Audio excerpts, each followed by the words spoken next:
Wah, Pak Arthur lagi di Oikomene ya, naik perahu Oikomene. Ya, baik Ya, Bapak, Ibu Ibu, Pendeta Maria. peserta Selamat sosialisasi. siang, Ibu Pendeta Eli. Bye-bye. Bye-bye, Bapak. Ya, baik Bapak, Ibu, Baik-baik saja. peserta sosialisasi hasil PS 21. Kita akan masuk dalam sesi yang ketiga. Narasumber kita, Ibu Pendeta Eli Pitedibal, sudah bersama dengan kita. Selamat sore, Ibu. Selamat sore, Pak Stefan. Iya, beliau sekarang dalam tugas di Kota Malang, sudah tiba di sana. Sebentar ada serah terima dan beliau sebagai pejabat sinodal harus hadir ya dalam penyelenggaraan tugas itu. Karena itu memang kesempatannya diharapkan paling tidak sebelum jam 5 sudah selesai sesi pada yang ketiga ini. Karenanya mari para peserta kita akan segera mendengarkan paparan dari Ibu Pendeta Eli. Waktu yang disediakan 60 menit. Silakan kepada Ibu Pendeta menyangkut sesi 3 Akta Gereja. Baik, terima kasih Pak Pendeta Stephen. Selamat sore Bapak Ibu. Apakah suara saya cukup jelas? Jelas ya? Oke. Cukup Baik, jelas. terima kasih untuk kebersamaan kita sore hari ini. Terima kasih untuk Musyawarah Pelayanan Jakarta Pusat yang boleh mengundang kami untuk menyampaikan hasil dari persidangan Sinode 21 Surabaya. Dan Bapak Ibu, saya memulai ini dengan proses yang hendak kita lakukan atau yang sudah kita lakukan secara khusus di Akta Gereja. Saya share sebentar materi yang hendak saya bawakan. Cukup terlihat ya Bapak Ibu ya. Baik.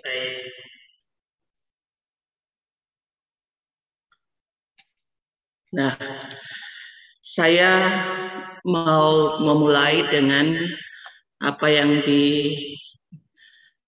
diterima dalam persidangan Sinode 21, namun tentunya kita perlu tahu proses yang terjadi.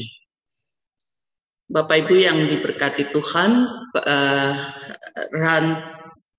rancangan ketetapan 21 tentang Akta Gereja ini ada pada beberapa bagian yang boleh kita lihat bersama. Yang pertama yaitu dasar kerja penyusunan Akta Gereja, kemudian proses penyusunan Akta Gereja, lalu penjelasan kerangka, lalu Akta Gereja, dan terakhir isi. Itu bagian yang akan menjadi paparan kita bersama. Bapak Ibu yang dikasihi Tuhan, dasar kerja Akta Gereja itu adalah dari rekomendasi persidangan Sinode 20 di Balikpapan, kemudian ada studi-studi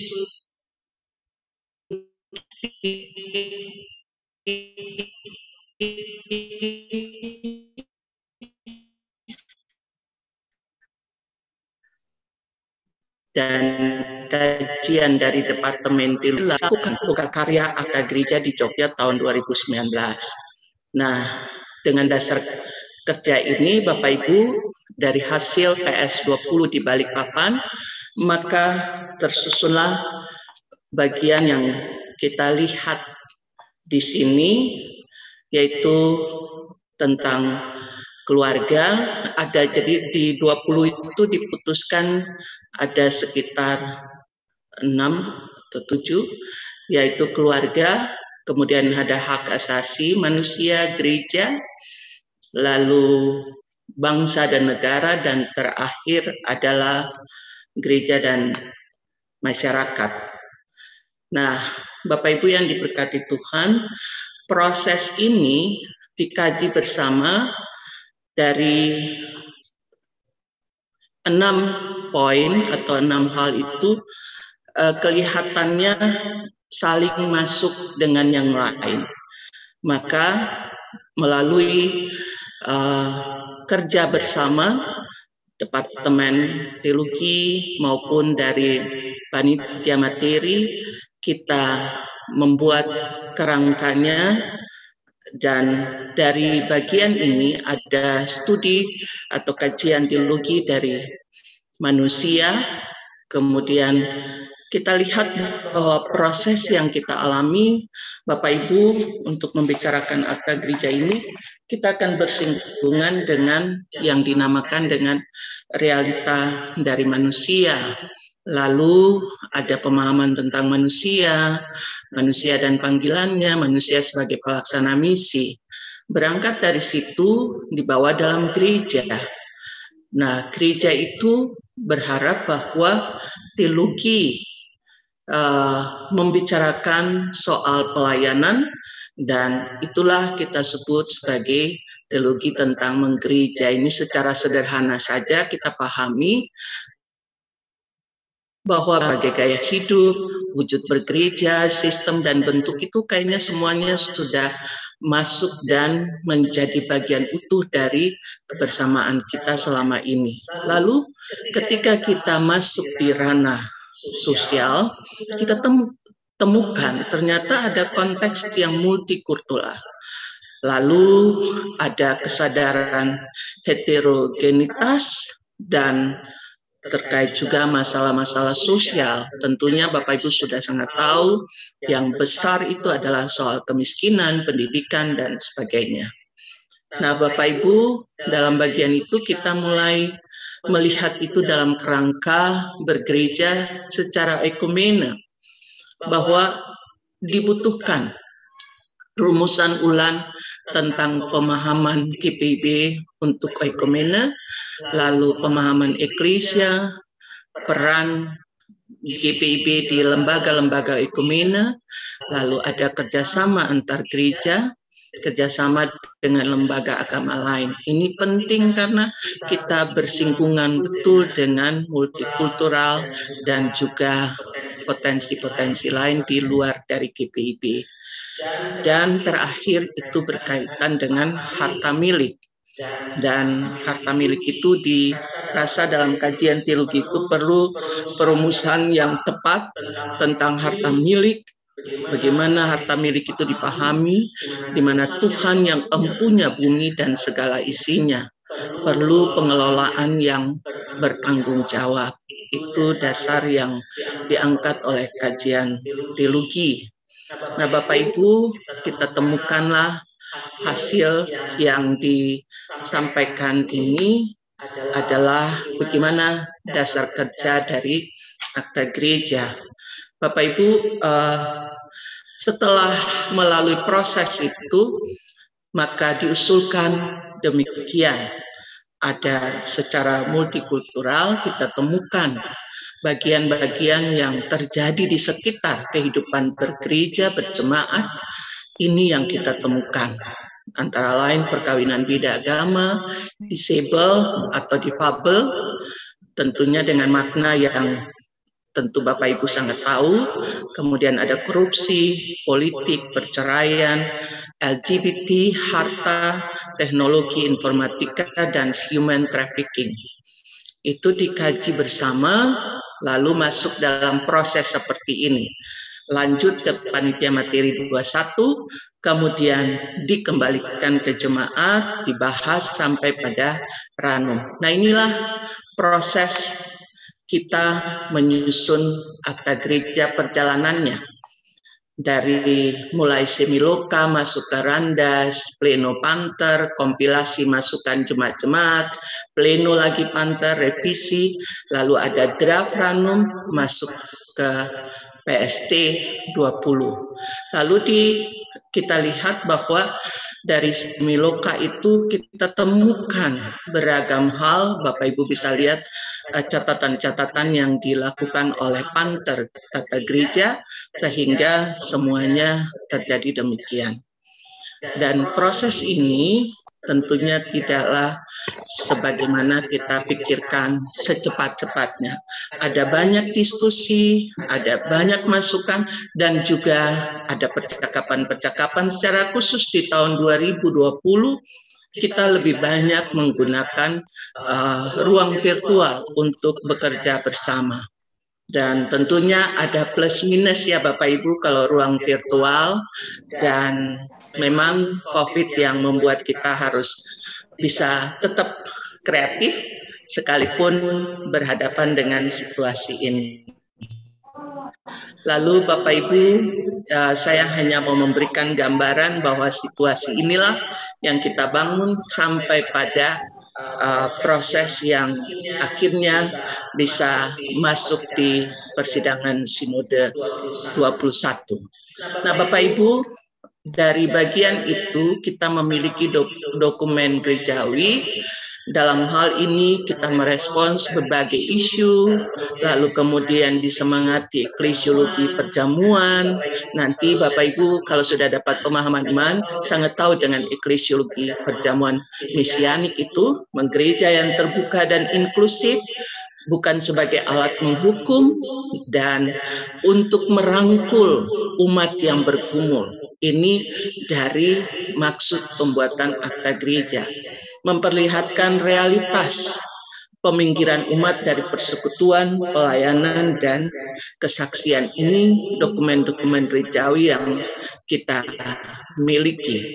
Lalu kita mau lihat bahwa prinsip dasar dari penggunaan akta gereja adalah agar kabar baik tentang Yesus Kristus tetap diberitakan melalui topik-topik yang dibahas. Nah, eklesiologi gereja yang terbuka inklusif itu ditampakkan sejak bagian awal hingga akhir sebagai sikap bermisi. Kita masih ada dengan jemaat misioner yang mengedepankan umatnya yang dikasihinya. Itu prinsip dasar dari kita menggunakan akta gereja itu. Nah, akta gereja ini berfokus untuk merespons pergulatan dan persoalan-persoalan di dalam gereja menyangkut sikapnya terhadap masalah, sikapnya menyelesaikan masalah, dan sikap terhadap umat yang berhadapan dengan masalah. Jadi poinnya adalah kita punya sikap, ya Bapak Ibu, terhadap masalah itu, menyelesaikan masalah, dan juga bagaimana umat dan gereja berhadapan dengan masalah itu. Nah, Bapak Ibu yang dikasihi Tuhan, dari penjelasan yang dimaksudkan itu kita dapatkan kerangka di dalam penyusunan akta gereja itu, yaitu ada pengantar, ada pengertian, kemudian ada penjelasan, dan kita tetap berpedoman dari pemahaman iman, kemudian ada juga tata gereja kita. Lalu kita dapatkan bahwa pembuatan akta gereja ini berkaitan banyak dengan fenomena yang terjadi. Fenomena yang terjadi, lalu kita perlu prinsip penyelesaian dan petunjuk pelaksana. Apa saja fenomena yang terjadi? Fenomena yang ada adalah menjabarkan berbagai pandangan yang melatar belakangi masalah yang muncul dalam masyarakat dan gereja, sehingga memerlukan suatu akta. Dalam hal ini kita masuk pada prinsip penyelesaian, yaitu bagaimana sikap gereja terkait dengan akta. Nah, kita mengusulkan ada model preventif, kuratif, dan promotif. Lalu di petunjuk pelaksana itu ada arahan dan pedoman teknik dalam menyikapi sebuah persoalan yang diaktakan. Nah, Bapak Ibu, ini bagian dari terakhir adalah lampiran, yaitu penjelasan tentang singkatan dan istilah-istilah. Jadi kalau Bapak Ibu dapatkan buku atau buku yang disatukan dengan pemahaman iman itu, satu buku di bagian belakang itu kami melampirkan singkatan dan istilah-istilah, apakah istilah-istilah umum atau istilah-istilah teologis, itu kita ada buat penjelasannya.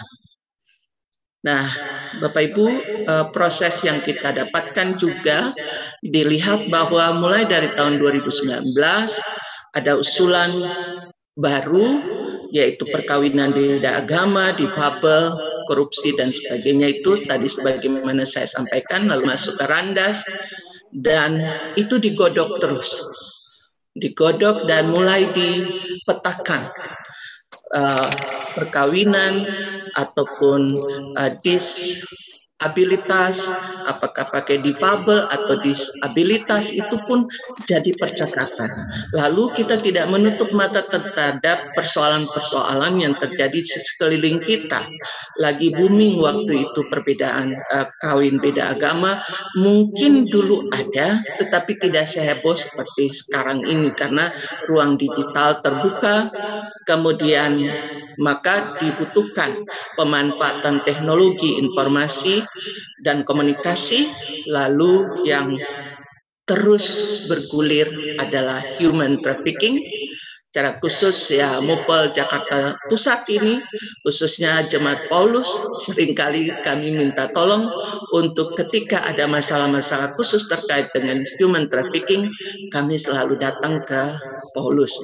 Dan tentunya LGBT kita tidak bisa menghindar, tapi sebelumnya GPIB punya akta tentang homo dan lesbian. Nah, kemudian terjadi perkembangan dan kita temukan bagian yang seperti ini. Lalu ketika masuk di Ranum, itu mulai pengelompokan terjadi sampai pada yang kita lihat sebagai rantap, maka dilampirkan atau disampaikan cukup kami pilih untuk ada dengan 8 item. Jadi tadi perkawinan beda agama itu dimasukkan semua ke dalam satu pembahasan, yaitu perkawinan. Nah, Bapak Ibu, kita lanjut dengan masalah perkawinan. Nah, perkawinan, akta gereja tentang perkawinan ini diangkat untuk merespon fenomena-fenomena seputar perkawinan. Fenomena itu adalah perceraian. Kita di tengah jemaat, terkadang kami pendeta harus berhadapan dengan keputusan-keputusan yang kami tidak tahu. Bahkan di Panter itu kami sempat membahas dan meminta, kalau boleh kami punya ruang juga untuk mediasi. Kalau sampai di pengadilan sudah diajukan, sudah dilaporkan, berilah kami ruang untuk melakukan percakapan-percakapan. Dan ada juga fenomena kawin paksa di beberapa daerah tertentu. Di pelayanan GPIB masih ada kawin paksa ini. Dan juga Bapak Ibu, kita tidak bisa menutup mata terhadap gereja-gereja saudara kita. Saya ambil contoh di Gemit, mereka harus berhadapan, Gemit maupun di gereja Kristen Sumba, mereka harus berhadapan dengan kawin tangkap. Ya, itu termasuk pemaksaan, atau juga kawin paksa di bawah usia dewasa atau usia orang yang sudah layak untuk kawin. Dalam hal ini yang ditetapkan oleh pemerintah, kita harus punya bagian yang sama dengan saudara-saudara kita yang lain, karena ketika mereka lari dari wilayah pelayanan itu, ada juga yang hadir di pelayanan GPIB. Saya ambil contoh ketika saya berada di pelayanan di Bali, itu kami berhadapan banyak dengan kawin paksa maupun kawin lari yang tidak ada surat sama sekali, Bapak Ibu. Jadi kami harus telepon-teleponan dengan pendeta di sana. Ternyata ada hal yang orang tua tidak setuju, atau memang dia sudah hamil, ya macam-macam case-nya Bapak Ibu, sehingga dia lari dari wilayah pelayanan. Kemudian ini yang menarik adalah kawin beda agama. Bapak Ibu, di ruang-ruang tertentu, Bapak Ibu tahu ada orang-orang yang mau terbuka Namun di satu sisi kita juga berhadapan dengan masalah hukum, sehingga kita mengangkat perkawinan ini masuk dengan fenomena yang terjadi. Dan itulah hal-hal yang kita dapatkan dalam pelayanan kita bersama. Bapak Ibu pasti berharap bahwa ketika putra-putri kita CD, mereka mengaku percaya, namun dalam perjalanan mereka bisa punya pilihan-pilihan tertentu. Dan di dalam bagian itulah kita mengangkat bahwa perkawinan yang dimaksudkan adalah perkawinan yang Kristiani. Nah, ini perkawinan yang dimaksudkan adalah perkawinan Kristiani dengan dua intensionasionalitas, yaitu merasakan kehadiran Allah dan membangun kesempurnaan diri antar individu. Ya, jadi mau dipahami bahwa yang dimaksudkan perkawinan itu perkawinan Kristen. Ada kebersamaan dengan Allah yang intens dan merasakan betul karya Allah dalam kehidupan berumah tangga, lalu relasi individual tadi. Jadi perkawinan Kristen itu sebagai persekutuan spiritual berakar dalam perkawinan Kristus dengan gereja, Allah dengan umatnya, dan memiliki kerentanan sebagai relasi Allah dengan umatnya. Perkawinan Kristiani yang dimaksud adalah perkawinan antara agama Kristen dan lintas agama. Mungkin Bapak Ibu akan melihat, tapi intinya adalah besar ketika kita masuk dalam penjelasan. Kita mulai dengan perkawinan Kristiani didasarkan pada nilai-nilai Alkitab dan sejalan dengan prinsip ajaran gereja Calvinis. Dan ini perkawinan yang dimaksudkan adalah persekutuan spiritual pada hubungan Kristus dan jemaat. Dan yang ketiga, ada ruang untuk menghayati anugerah dan limpahan kasih Tuhan dan menyempurnakan diri dari dua individu yang berbeda. Dan yang keempat, dipahami bahwa perkawinan Kristen adalah kondisi force majeure dapat dilaksanakan dengan menggunakan kemajuan teknologi. Bapak Ibu, waktu orang sudah merancang, oke, sudah aman. Orang sudah merancang pemberkatan, terjadi COVID, dan kita menggunakan media Zoom untuk yang hadir di ruang,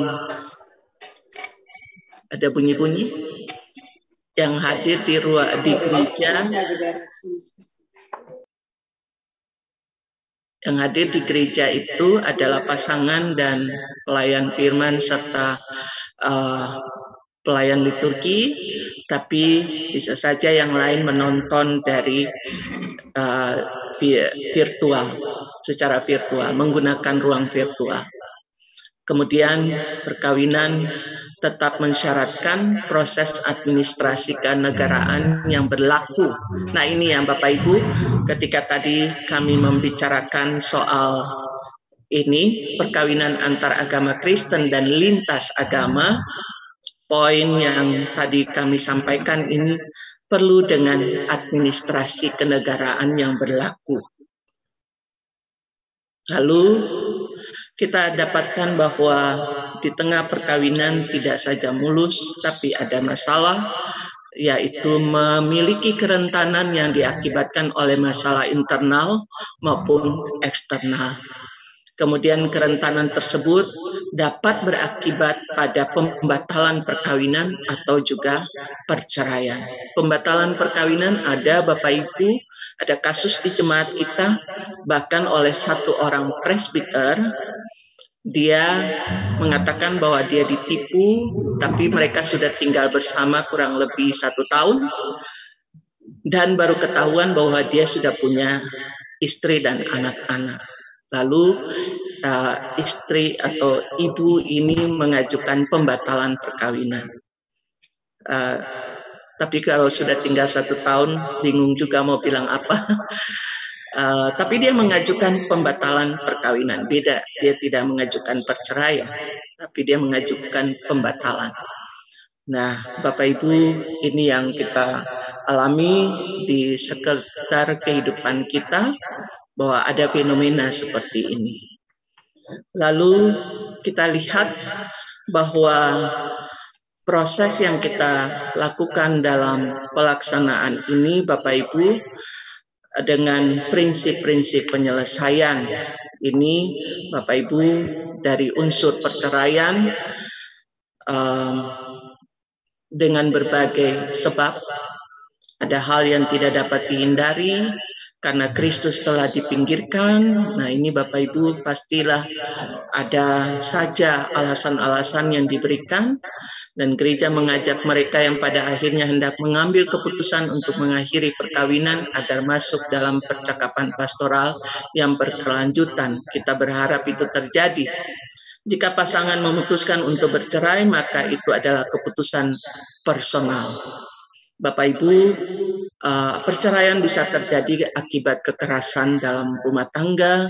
Ada juga hal-hal lain yang kita tidak tahu, tapi ada contoh-contoh yang bisa kita lihat sehari-hari. Kemudian kawin paksa, tidak mengizinkan terjadinya perkawinan berdasarkan paksaan. Perkawinan paksa dengan demikian tidak dapat diberkati dan dihayati sebagai ruang menghayati keselamatan dan kehadiran Tuhan dan merasakan berkat Tuhan tercurah dalamnya. Jadi kalau diberkati dengan keterpaksaan, bagaimana dengan berkat yang dipahami seperti itu? Bagaimana dengan kawin beda agama? Beda agama yang dimaksudkan dalam akta ini tersebut adalah suatu bentuk perluasan ruang penghayatan keselamatan dan kehadiran Tuhan agar berkat Tuhan dicurahkan ke ruang yang berbeda. Nah, Bapak Ibu, dari tiga bagian ini kami mengajukan model-model, yaitu untuk sampai pada tahapan perceraian dan pembatalan perkawinan. Itu ada preventif, yaitu konseling, lalu kuratif, pendampingan, lalu berharap bahwa mereka dapat memikirkan ulang sehingga keputusan itu dapat diambil oleh pendeta di jemaat, karena ini berkaitan juga dengan status nanti apabila ada dalam persiapan pemilihan diaken penatua.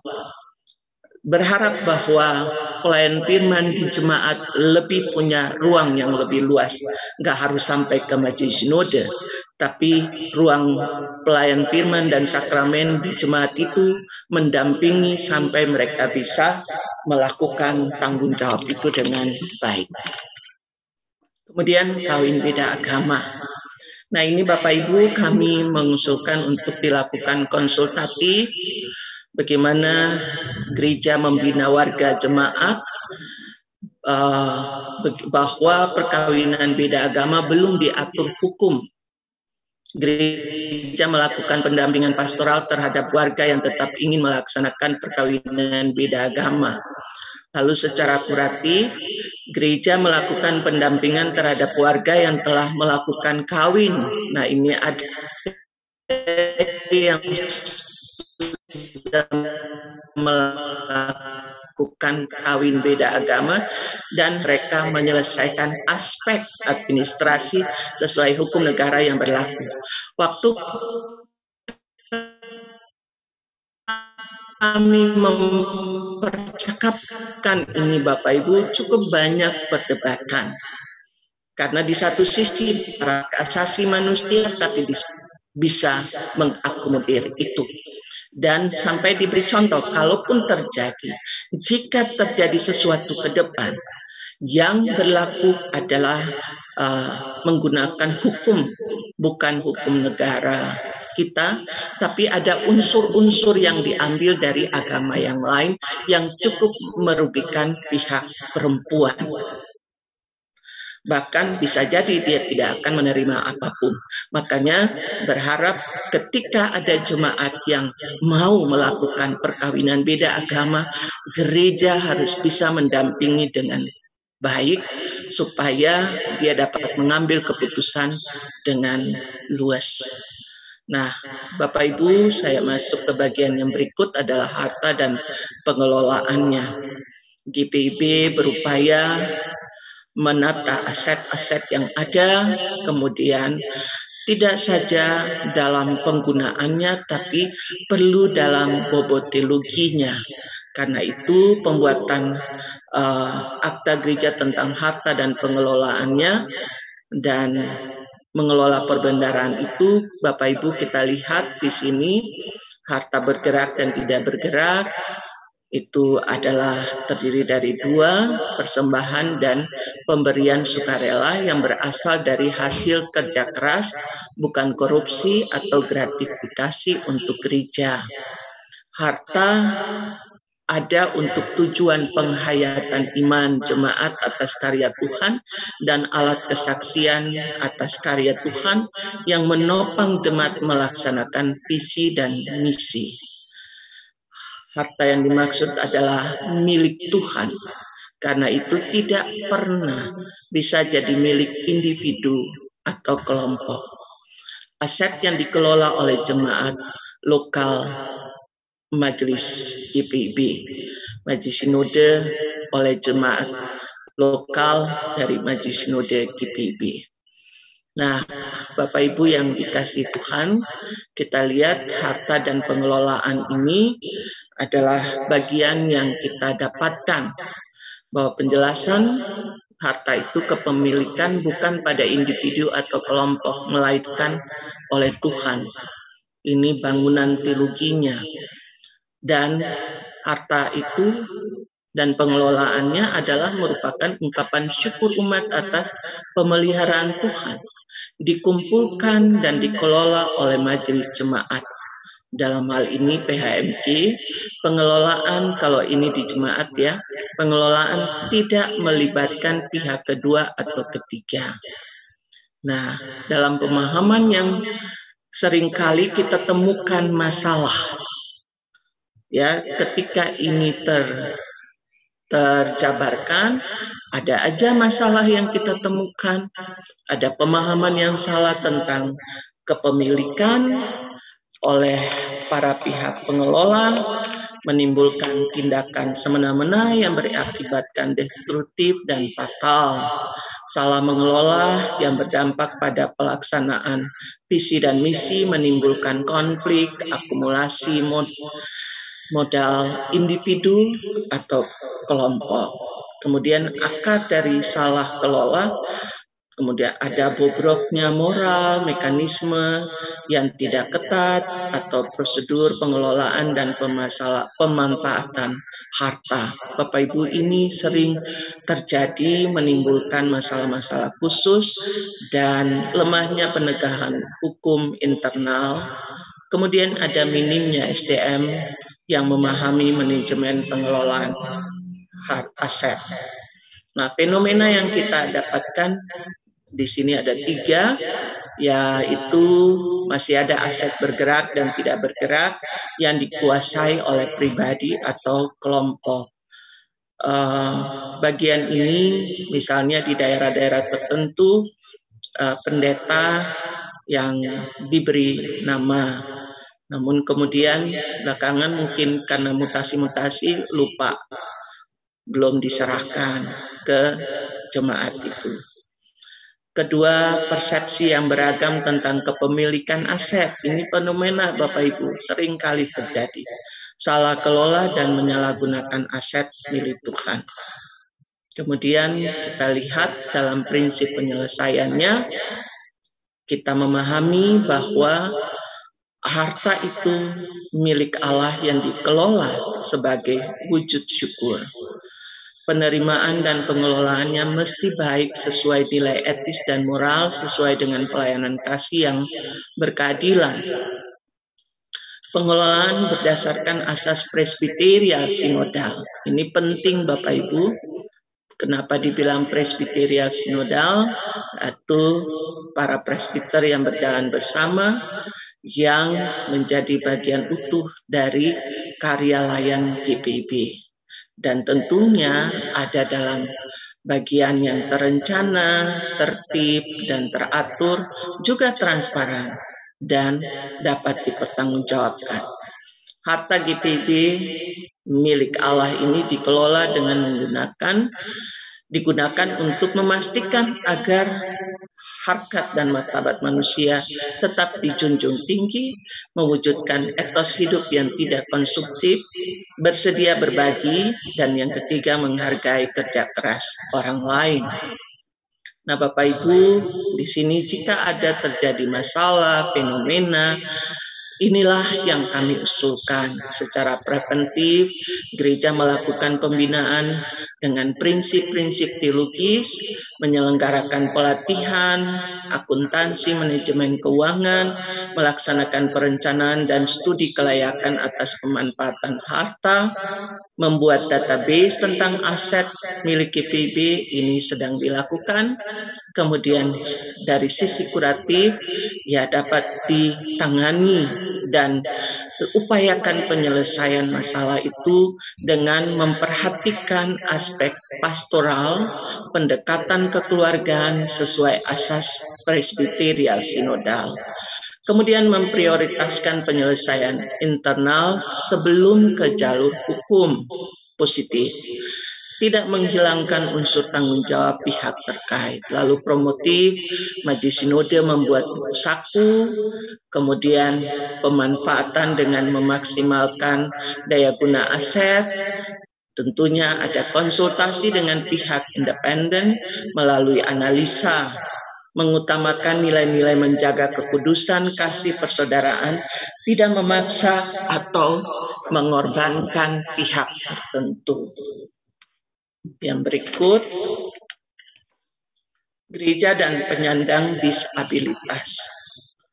Nah, Bapak Ibu, akta ini dimunculkan karena adanya persepsi dan praktik yang dapat mengurangi derajat kemuliaan manusia di komunitas para penyandang disabilitas dan mengurangi derajat kemuliaan ciptaan Tuhan. Bertolak dari hal itu, suatu pandangan gerejawi diperlukan untuk menjaga derajat kemuliaan tersebut. Pengertian penyandang disabilitas, bahwa mereka adalah makhluk ciptaan Tuhan. Mereka pun sederajat dengan makhluk hidup lainnya. Memiliki kekurangan dan kelebihan sebagai makhluk hidup lain yang hak pokoknya harus dihormati. Kemudian Bapak Ibu kita lihat penyandang disabilitas ini dalam pengertian pemahaman teologis, kita mau katakan itu juga adalah makhluk, mereka juga adalah makhluk ciptaan Tuhan. Karena itu tidak boleh terjadi degradasi derajat kemuliaan. Penyandang disabilitas sederajat dan semulia dengan makhluk hidup lainnya dalam varian tubuh tidak sama. Setiap makhluk hidup penyandang disabilitas yang partikular sehingga disabilitas adalah alamiah. Disabilitas memiliki keragaman, baik fisikal, fungsi, dan bentuk. Dan disabilitas bukan kutukan. Dulu kita sering dengar kalau anaknya cacat, itu ada salah apa, mungkin dia dikutuk. Nah, itu kami mau sampaikan bahwa GPIB mau katakan ini bukan kutukan. Nah, masalah yang muncul adalah rentan untuk dipersepsi dan dianggap rendah, bahwa mereka nggak punya kesempatan tempat yang baik. Padahal mereka adalah ciptaan Allah. Dan kadang terjadi penolakan oleh lembaga gereja, tidak dirangkul dalam persekutuan, dipinggirkan dari kegiatan gereja. Padahal di olahraga-olahraga,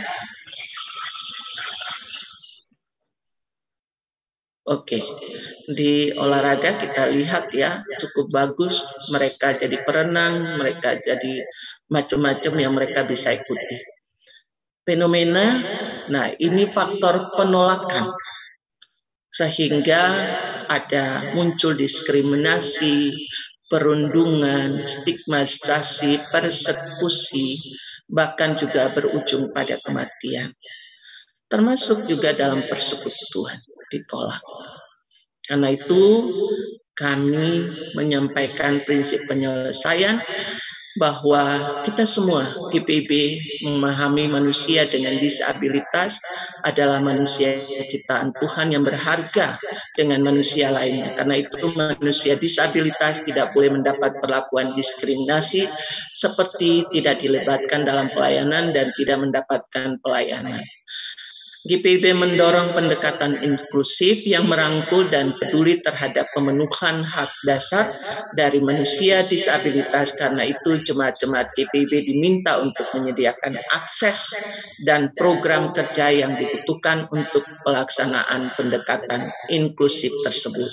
Berharap bahwa kalau menggunakan ruang live streaming, ada juga yang menggunakan bahasa isyarat, ataupun juga dalam ibadah onsite, berharap bisa seperti itu, atau juga jalan masuk ke gereja itu juga disiapkan sarana prasarananya. Nah, Bapak Ibu, dalam bagian ini kita berharap secara preventif ada pembinaan, berikan pemahaman, kemudian membangun paradigma inklusif untuk merangkul dan peduli terhadap mereka dan masuk dalam program PKA Jemaat. Kuratif, mari kita buat tim pendampingan yang komprehensif, mengidentifikasikan kebutuhan dan masalah mereka, melibatkan mereka dalam pelayanan, membuat kurikulum katekisasi. Nah, ini Bapak Ibu yang cukup membuat kita harus siap banyak, karena saya sendiri pernah mengalami, saya harus menggiring anak itu sampai dia mengaku percaya. Dia mengatakan ya dengan segenap hatiku. Nah, ini cukup membutuhkan effort tersendiri untuk membuatnya, karena dia tuli, bisu. Nah, bagaimana kita menjelaskan Yesus adalah Tuhan dan Juru Selamat, itu cukup perlu melibatkan orang lain yang tahu dengan kondisi itu. Dan GPIB menyediakan fasilitas akses yang ramah, membuat bengkel kreatif untuk warga jemaat penyandang disabilitas. Untuk promotif, Bapak Ibu, ada disiapkan materi bina, bekerja sama dengan lembaga yang terkait, mendorong jemaat untuk mengadakan kebaktian khusus syukur pada Hari Disabilitas Internasional, membuat hari khusus di GPIB untuk disabilitas. GPIB mendorong jemaat-jemaat untuk terlibat dalam kampanye mendukung manusia dengan disabilitas. Bapak Ibu, yang berikut adalah manusia LGBTIQ. Saya rasa Bapak Ibu cukup canggih untuk mencari kepanjangannya ya. Lesbian, gay, bisex, transgender, dibilang dia punya dua kepribadian, dan queer. Nah, ini dimunculkan karena adanya fenomena tentang manusia LGBTIQ di tengah masyarakat gereja, dan fenomena ini memerlukan suatu pandangan gerejawi agar fenomena tersebut dapat direspon secara gerejawi, sehingga hal membingungkan dan hal-hal potensi mendatangkan ketegangan karenanya oleh fenomena ini dapat dihentikan. Bapak Ibu, waktu kita membicarakan ini cukup hangat, bukan cukup hangat lagi, tapi memang ada yang ditolak. Namun kita harus realistis bahwa ada yang terjadi di sekitar kita, bahwa ada orang yang memiliki orientasi seksual kepada sesama yang adalah ciptaan Tuhan, diciptakan menurut gambar dan rupa Allah, memiliki kompleksitas dan keinginan untuk berelasi sosial sebagaimana manusia umumnya. Adalah citra Allah yang memiliki kecerdasan yang menjemuk, kejiwaan, motivasi, emosi, alat kelamin, secara substantif mewarisi sifat dan karakteristik Allah sama seperti manusia non-LGBT, memiliki hak-hak pokok yang harus dihormati. Bapak Ibu, dalam penjelasan kita melihat pada pokok manusia yaitu ciptaan Tuhan yang memiliki orientasi seksual dengan sesama, juga memiliki kekurangan dan kelebihan sama seperti manusia lainnya. Sederajat dengan manusia non-LGBT karena itu derajatnya tidak boleh dikurangi. Apa yang terjadi? Ada rentan disalahpahami dalam hal orientasi seksual dan perilaku seksual. Rentan disalahpahami sebagai manusia yang kurang derajatnya dari manusia non-LGBTIQ, sehingga gereja tidak merangkul dan melibatkan mereka dalam persekutuan. Disalahpahami sebagai produk gagal dari ciptaan Tuhan dan kegagalan Tuhan dalam mencipta. Sehingga terjadi penolakan, ada diskriminasi, perundungan, stigma, persekusi, dan juga ada yang sampai pada kematian. Dan mereka ditolak dalam persekutuan. Karenanya GPIB mendorong praktik hidup penggereja yang inklusif, memperhatikan kompleksitas yang muncul dari isu LGBTIQ, dan mengupayakan ruang jumpa, menghadirkan damai sejahtera yang berlaku dihadirkan bagi seluruh ciptaan. GPIB mendorong praktik yang inklusif manusia LGBT sebagai panggilan orang-orang beriman tergabung di dalam jemaat GPIB, karena GPIB dipanggil bukan untuk melakukan diskriminasi dan pengabaian di dalam melaksanakan panggilan tersebut kepada pihak manapun, termasuk mereka. GPIB mendorong praktik misional terhadap manusia LGBT di dalam berbagai format dan ekspresi agar GPIB menjadi gereja yang adil dan tidak diskriminatif seperti Tuhan Yesus yang inklusif terhadap mereka yang dipinggirkan, tidak berdaya, bahkan diperdaya, dibuat untuk bersuara dan terbuang. GPIB mendorong praktik inklusif tersebut dalam bentuk melibatkan manusia LGBT ke dalam kegiatan gerejawi, mengkampanyekan manusia LGBT sebagai sesama citra Allah, dan memberi bantuan advokasi untuk memastikan aktualisasi hak mereka terpenuhi. Nah, ini ada 3 bagian untuk menyelesaikan masalah itu. Petunjuknya berupa preventif, kuratif, promotif, dan berharap bahwa tidak dilakukan diskriminatif, kemudian ada edukasi, dan gereja diharapkan merangkul. Sedangkan dari sisi kuratif dilakukan pemulihan supaya mereka yang merasa tersingkirkan, mereka dirangkul dengan model konseling, melibatkan mereka, karena tenaga-tenaga profesional kebanyakan mereka bisa hadir dalam seni ataupun dalam seni, paduan suara, pelatih paduan suara, ataupun tari-tarian yang bisa kita arahkan dalam satu aktivitas gerejawi. Lalu ini yang kuratif yang cukup perlu kita perhatikan, melakukan mediasi antara mereka yang menerima dan menolak keberagaman manusia supaya ada rekonsiliasi.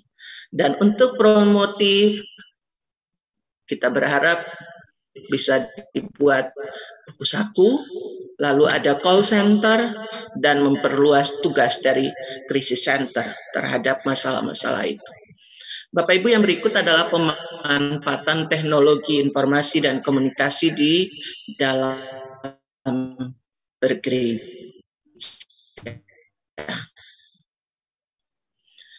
Ini informasi dan komunikasi, Bapak Ibu sudah akrab dengan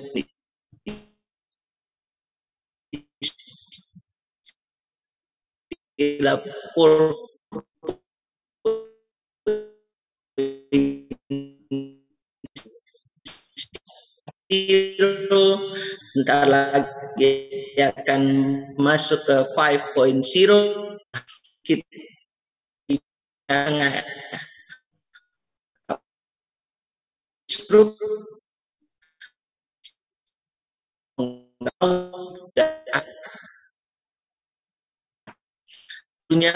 ada jelenya bahaya undang boleh dikatakan ada perubahan wujud yang satu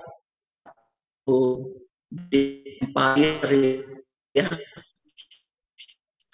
kekuatan yang sangat besar, dan kita pikir ya, ingat Bapak Ibu di Jakarta Pusat kita bisa ada seperti begini. Lalu kemudian kita lihat revolusi teknologi ini, produk teknologi yang adalah hasil revolusi teknologi adalah alat-alat teknologi seperti komputer dan gawai. Dan ini dilihat tidak semata-mata hasil produk optimal manusia, tapi harus dipahami sebagai anugerah Allah. Dari revolusi teknologi itu tidak bisa dimonopoli oleh sekelompok pihak dan menghilangkan atau menyamarkan jejak Tuhan.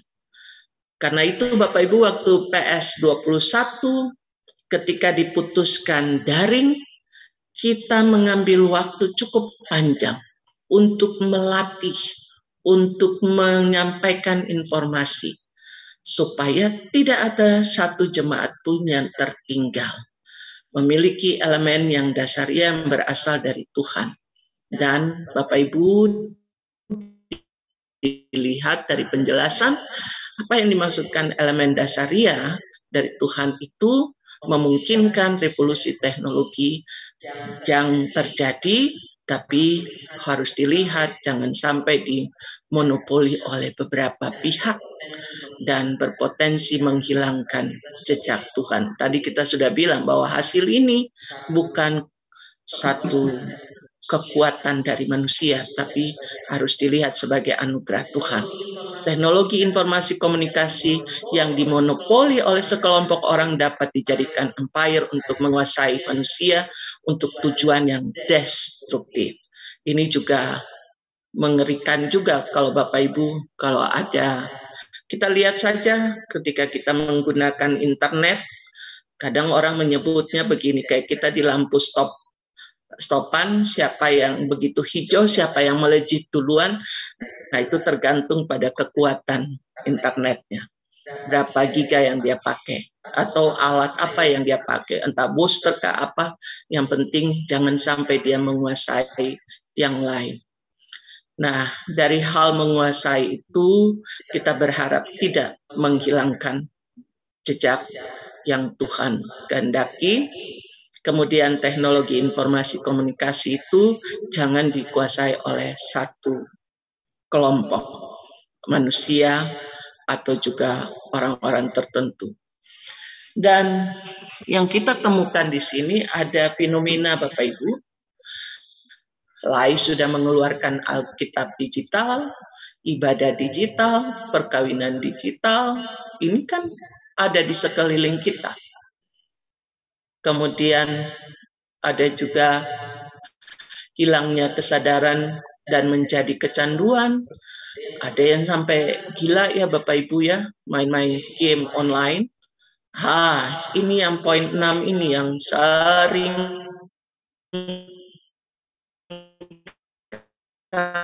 kali muncul media sosial. Hate speech, privacy, itu sudah terbuka. Dokumen-dokumen gerejawi pun bisa masuk di ruang ini, di ruang teknologi ini. Maka kita berharap dengan adanya undang-undang ITE ini bisa meminimalis suasana hal-hal yang sering membuat kita kecewa ketika kita membacanya. Ada juga menambah pengetahuan. Nah, media sosial, bagaimana kita memanfaatkan media sosial yang kita punya. Syukur bahwa GPIB sudah punya GPIB Indonesia, YouTube, untuk morning dan night call. Kemudian sekarang dilakukan dengan podcast. Di jemaat-jemaat juga sudah begitu kreatif, baik sekali untuk bisa memberikan informasi, dan juga penyelarasan untuk pelayanan kita. Nah, yang 9 ini cukup penting. Literasi digital. Ini perlu kita ikuti bersama jika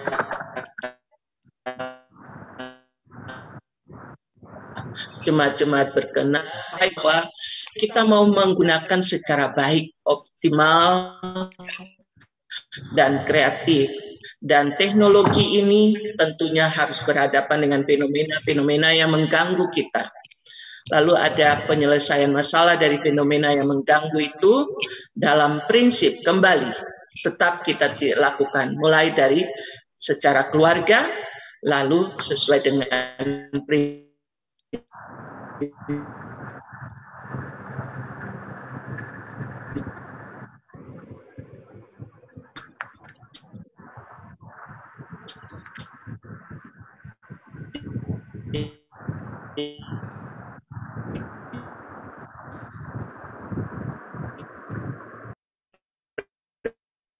SPT sinodal. Dan dalam melaksanakan itu semangat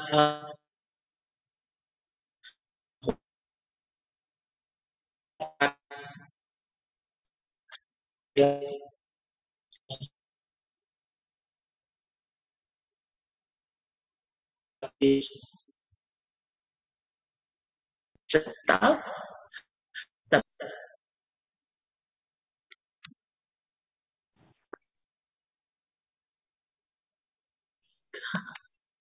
hilang ya Bapak Ibu ya.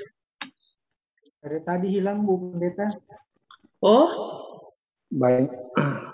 Putus nyambung enggak karuan. Ya ampun. Mohon maaf ya. Ya, ini bagian dari kita berharap tetap pada proses yang kita bilang preventif, kuratif, promotif. Dari sisi ini, literasi, kemudian mendorong keterlibatan aktif. Apakah ini jelas? Kemudian gereja menyelesaikan masalah-masalah yang muncul saat jemaat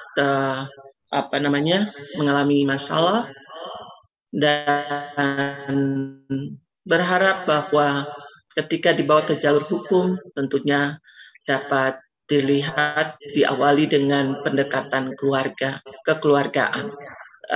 Bapak Ibu bisa membacanya dari promotif itu.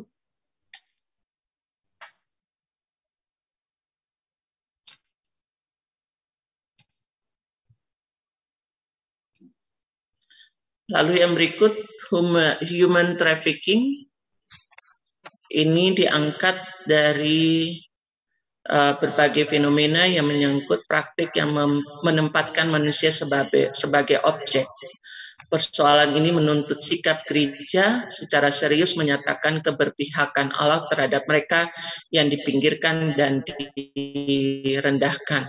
Dan ini bagian bahwa ada di wilayah pelayanan GPIB, terlebih lagi di seputaran batas-batas provinsi, termasuk juga di ibu kota.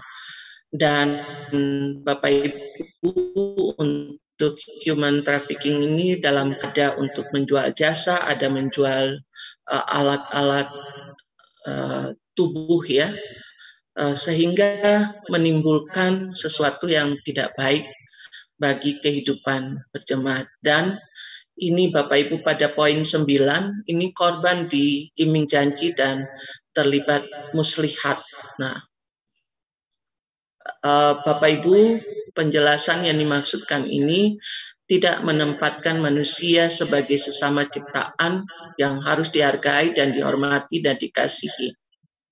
Kita pernah mendapatkan satu kasus bahwa pelayan Tuhan sendiri yang menjual umatnya, dan dia sudah dipenjara sekarang. Kalau terjadi human trafficking, maka itu penghinaan dan dosa terhadap Allah yang menciptakan manusia. mengeksploitasi, membunuh sesama.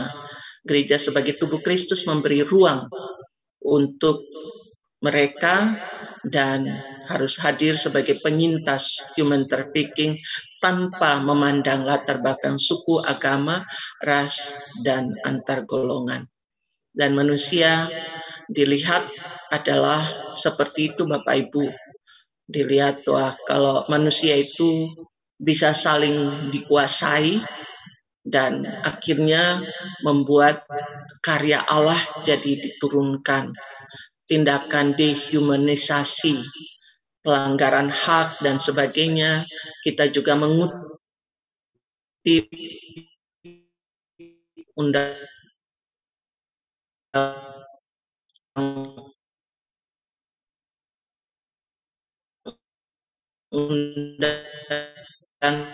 yang terjadi ada di para manusia tidak oleh.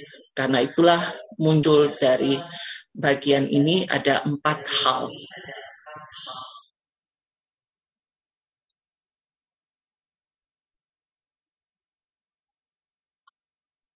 Aduh, internet tidak. Kita mau sampaikan bahwa GPIB menolak, kemudian GPIB memahami bahwa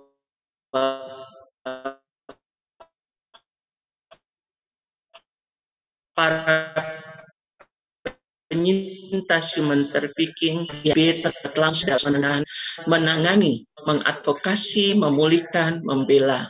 Seperti tadi saya awali, kita sudah lakukan demikian. Dan ini Bapak Ibu, model preventif, kuratif, promotif ada dalam tata caranya, bisa kita baca bersama bahwa GPIB punya niat yang besar untuk melakukan pelayanan seperti ini. Yang terakhir adalah korupsi.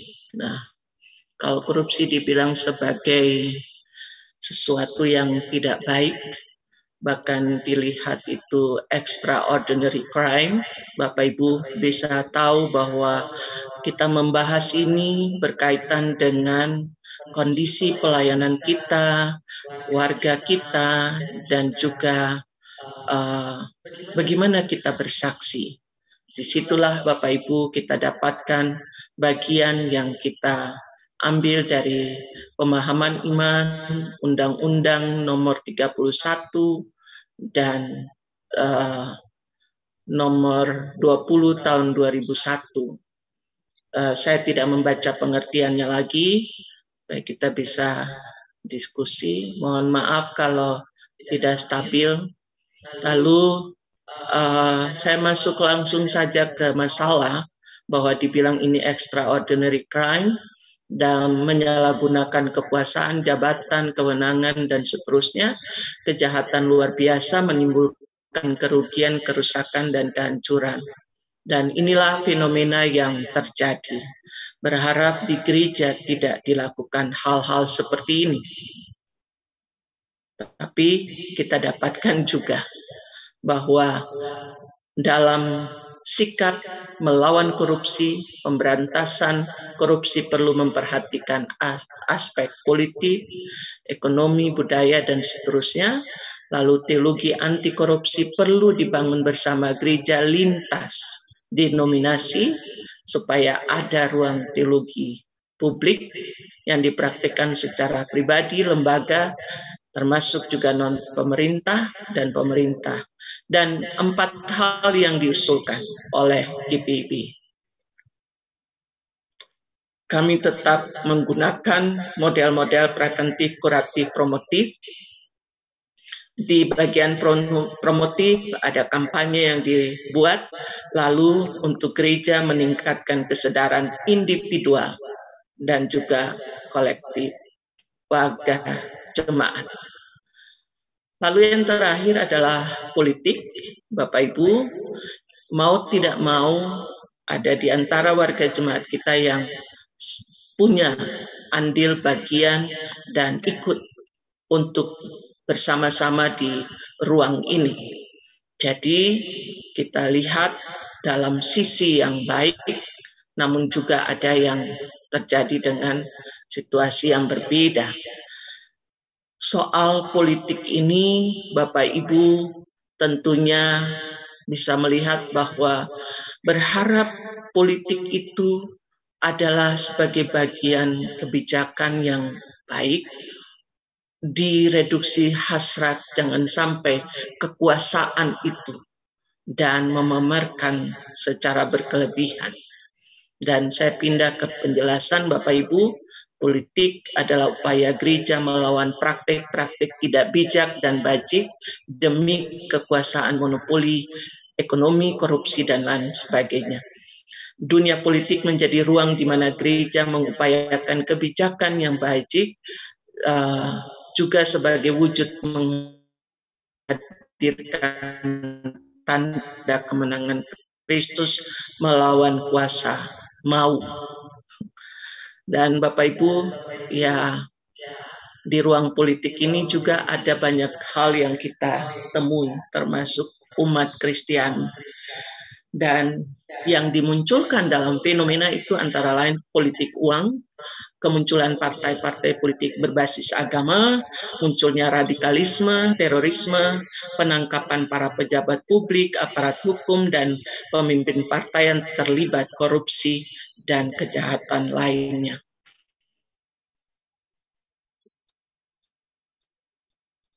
Karena itu menjadi pertimbangan kemahakuasaan Allah, politik telah berkontribusi dalam kekuasaan yang mengancam kehidupan manusia.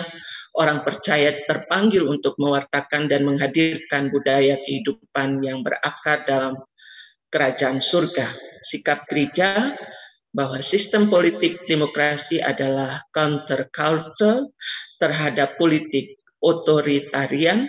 Sistem partai dalam politik demokrasi berkontribusi dalam peningkatan kualitas demokrasi dan kesejahteraan. Nah, Bapak Ibu masih pada posisi ini dan berharap bahwa warga gereja, khususnya GPIB, mengambil peran yang baik. Nah, itu Bapak Ibu hal-hal yang boleh saya sampaikan dalam hasil PS 21 tentang akta gereja. Sekali lagi saya minta maaf ya Bapak Ibu untuk tidak stabil internet ini. Terima kasih Pak Stephen. Ya, baik, terima kasih sudah kita mendengar paparan dari narasumber kita, Ibu Pendeta Eli, beberapa hal yang tadi disampaikan terkait dengan masalah-masalah yang perlu direspons oleh gereja, mulai dari soal perkawinan, harta dan pengelolaannya, gereja dan penyandang disabilitas, manusia LGBT, lalu terkait pemanfaatan teknologi informasi dan komunikasi di dalam gereja, perdagangan manusia, korupsi, dan yang terakhir politik. Juga tadi sudah disampaikan bagaimana uraian ya terkait dengan pengertian masalah, prinsip pelaksanaan, serta petunjuk-petunjuk penyelesaian masalah preventif, kuratif, dan promotif. Itu berarti memang dalam hal ini gereja akan terus berhadapan dengan isu-isu yang berkembang di tengah lingkungannya. Baik Bapak Ibu, rekan-rekan dalam kasih Kristus, kita akan buka tanggapan untuk satu sesi yang pertama, 3 orang penanggap. Kami beri kesempatan kepada Bapak Ibu yang berada di ruang virtual, silakan.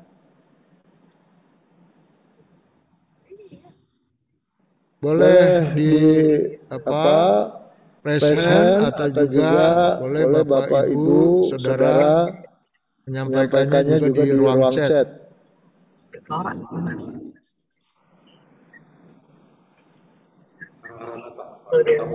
Ya, baik. Kepada Bapak Pendeta Murwanto Musamo dari GPIB Maranatha, silakan Pak. Oke, itu gue bilang gini, udah biarin. Baik, terima kasih Pendeta Stefan, moderator. Terima kasih juga Ibu Sekum boleh hadir di ruang virtual sekalipun jauh dari Malang ya Bu ya. Walaupun juga tadi bicara soal teknologi informasi di era digital, putus-putus juga Bu. Mungkin sinyalnya ya dan sebagainya. Ya, ada beberapa hal yang menarik. Saya kira wawasan kita harus selalu terbuka dan gereja yang inklusif adalah termasuk GPIB, berpikirannya sangat luas, walaupun dengan gereja-gereja yang non-mainstream ya, seringkali LGBTIQ atau juga perkawinan beda agama itu mereka punya pandangan sendiri. Tapi bagi saya bahwa secara ekumenis baik GPIB bersama gereja-gereja mainstream lainnya sangat inklusif, artinya terbuka, menerima, memaknai perbedaan-perbedaan yang ada karena Tuhan kita juga begitu menghargai banyak orang, termasuk kaum difabel. Ya, saya suka menggunakan istilah itu, Bu Pendeta Eli. Memang saya pernah bertanya soal terminologi disabilitas ya, tapi rupanya kita masih menggunakan itu karena difabel itu jauh lebih bagus. Karena singkatan difabel itu different ability people. Jadi orang-orang yang punya kesanggupan berbeda, bukan disable. Disable itu kan artinya tidak mampu, tidak sanggup. Padahal orang-orang saudara-saudara kita itu kaum difabel itu punya kesanggupan, punya kemampuan, cuma berbeda, ya. Apalagi ada Olimpik untuk mereka dan lain-lain. Jadi bisakah GPIB memperjuangkan itu? Bahwa istilah yang lebih baik itu sebenarnya sudah diterima juga secara internasional. Cuma saya dapat beberapa pandangan para pakar, khususnya di bidang hukum. Waktu itu Pak Pendeta, karena undang-undang kita itu undang-undang disabilitas. Jadi itu bagaimana GPIB memulai untuk mengusulkan kalau bisa ya di badan legislasi kita bisa dirubah. Jadi jangan pakai disabilitas tapi difabel ya, atau itu jauh lebih bagus karena saudara-saudara kita itu bisa sebenarnya, bukan tidak mampu, bukan tidak sanggup, tapi mereka punya kemampuan yang berbeda gitu. Itu yang pertama. Yang kedua, menyangkut beda agama, bagus juga pandangan kita ya, tidak begitu saja menerima dan mengkajinya lebih jauh dan terbuka untuk dialog. Cuma ada memang warga kita ya, seperti saya di Jogja, dari gereja lain juga gereja mainstream sebenarnya, gereja besar di Indonesia yang memang mengizinkan warganya menikah beda agama. Lalu ada warga kita GPIB. Lalu juga ada lembaga yang non-Kristen memfasilitasi itu gitu loh. Memfasilitasi itu. Jadi saya lihat, waduh, ini gerejanya luar biasa. Tapi gimana kalau ada warga? Kan itu kita susah juga. Susah atau sulit juga, tidak mudah mendampingi warga yang memang mau menikah beda agama itu. Ada lembaga yang memfasilitasi itu. Saya pernah menyaksikan dan warga saya sendiri, waduh, ini GPIB belum bisa menikahkan orang beda agama, tapi kenapa ada gereja yang bisa melakukan dan difasilitasi oleh sebuah lembaga? Ya, lembaga itu kita pasti tahu kalau saya sebut, tapi saya nggak sebutnya. Lalu terjadilah seperti itu. Nah, itu bagaimana Bu Pendeta? Ya, bahwa memang kita pada tataran itu memberi pastoral atau mendampingilah, memberi konseling karena pernikahan yang baik tentu saja ya seiman itu lebih mudah dan banyak keuntungan-keuntungan yang bisa ditemukan. Tapi ini kan dunia yang memang berkembang. GPIB terbuka untuk dialog tentang itu. Nah itu bagaimana Bu Pendeta? Ya, jadi mungkin dua hal itu saja dulu. Karena saya lihat tadi belum ada yang mulai, saya mulai. Terima kasih Bu Pendeta, terima kasih Pak Siombing. Ya, baik, terima kasih kepada Pak Pendeta Murwanto. Berikut penanggap yang kedua kepada Bapak Richard. Ya, setelah itu nanti Ibu Pendeta Maria dari Hosiana. Silakan dari Bapak Richard.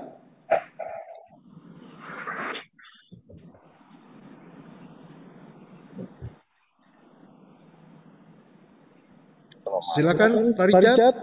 Lagi langsung bisa nyambung connect langsung.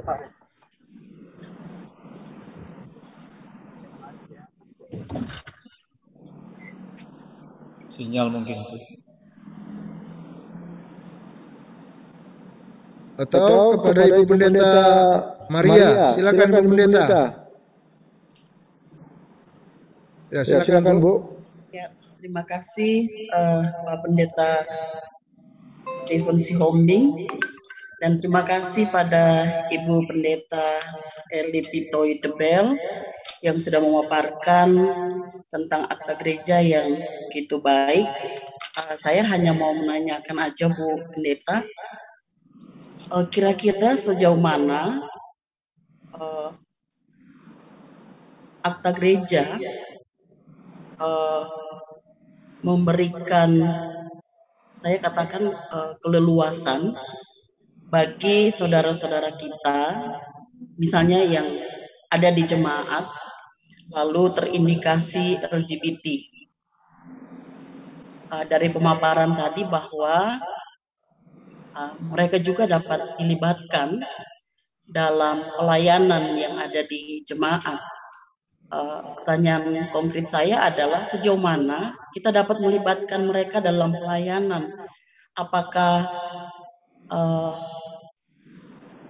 pelayanan yang dimaksud hanya sebatas mengisi puji-pujian, ataukah menggali potensi yang ada dalam dirinya, ataukah karena kita mau menghadapi pemilihan diaken dan penatua, apakah mereka juga bisa satu saat ketika mereka dipilih dan terpilih dan ada di tengah-tengah jemaat kita, apakah mereka bisa untuk kita libatkan mereka dalam pelayanan di majelis jemaat atau sebagai majelis jemaat?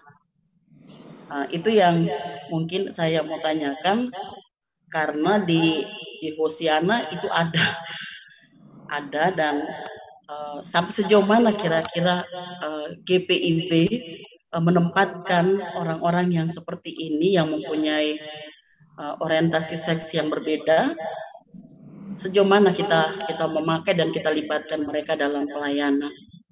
Itu saja Bu Pendeta, terima kasih.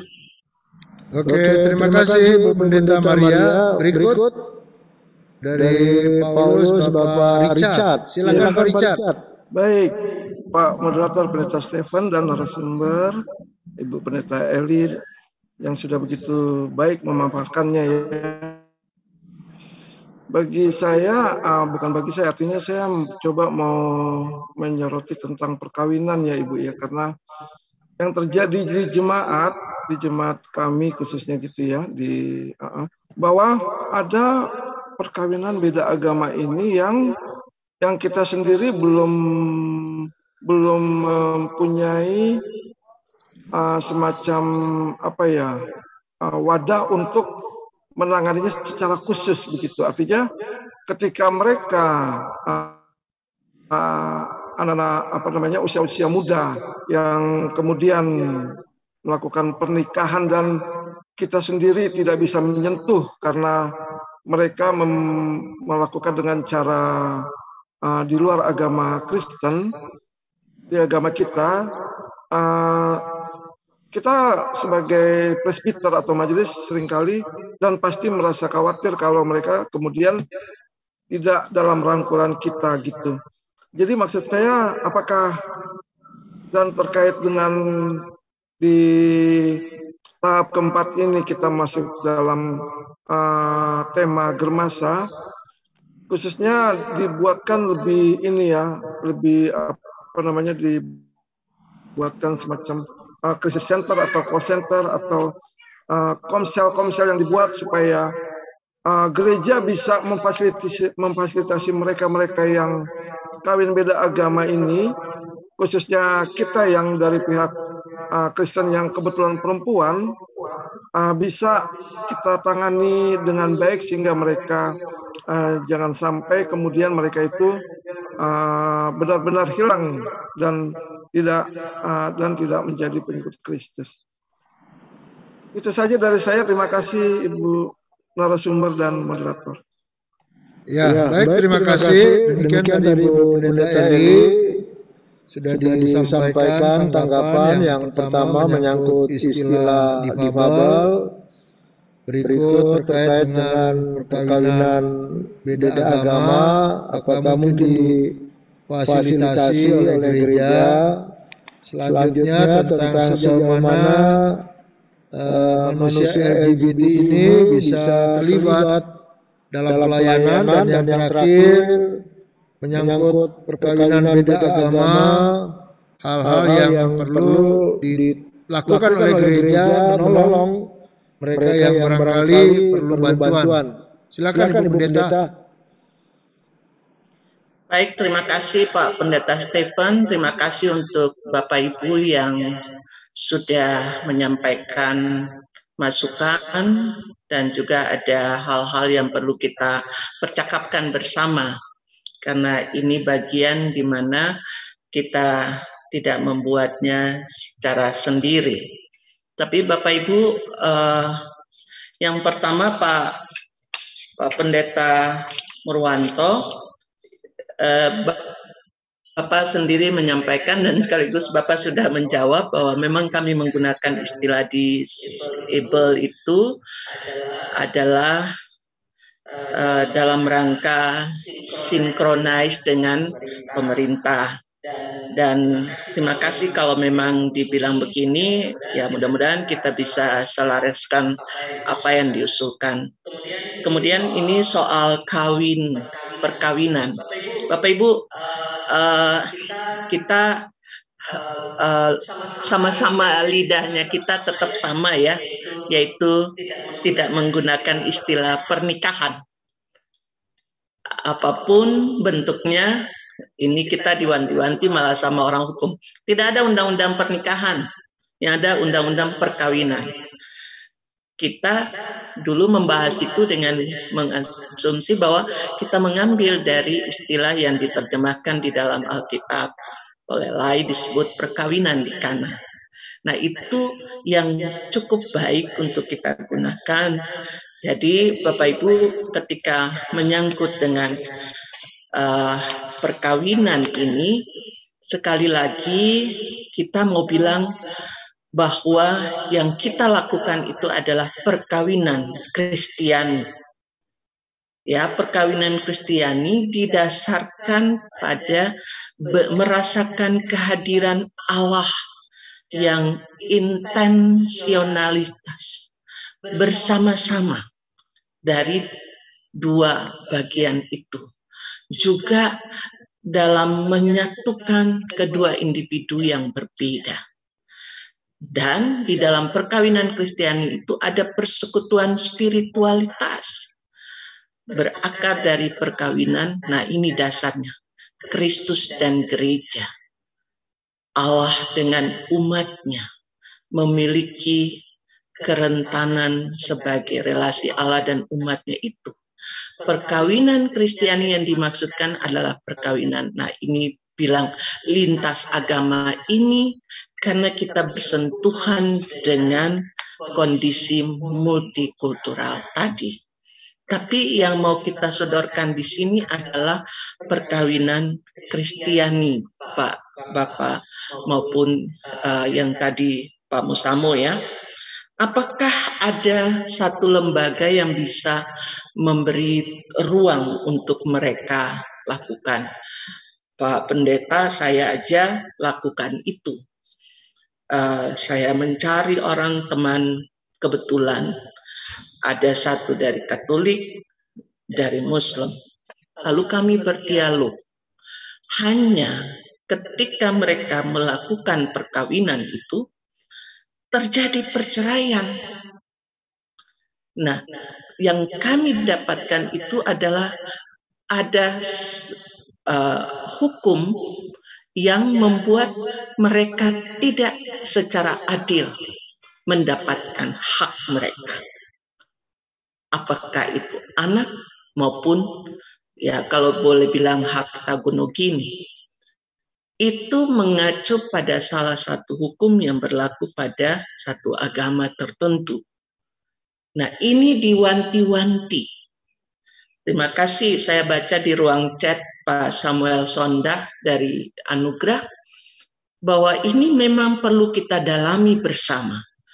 Tidak sekedar saya meng-highlight seperti ini, tapi kita perlu mendalami bersama dan kita bicara secara detail, karena ini kita bicara kasus per kasus. Dan tentunya secara teknik, kita tidak masuk ke ruang itu secara luas, tetapi ada diaken penatua, ada pendeta yang punya kesempatan untuk melaksanakan dalam pelayanan dan melibatkan tenaga-tenaga profesional yang terkait.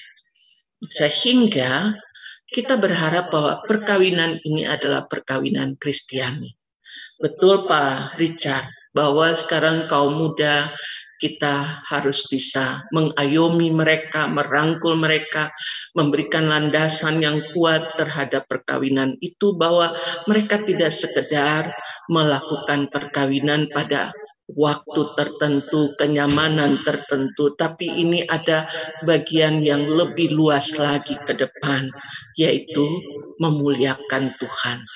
Nah, apa dasarnya? Tadi bicara teknologi aja, kita bicara itu adalah anugerah Tuhan, apalagi hidup kita adalah anugerah Tuhan.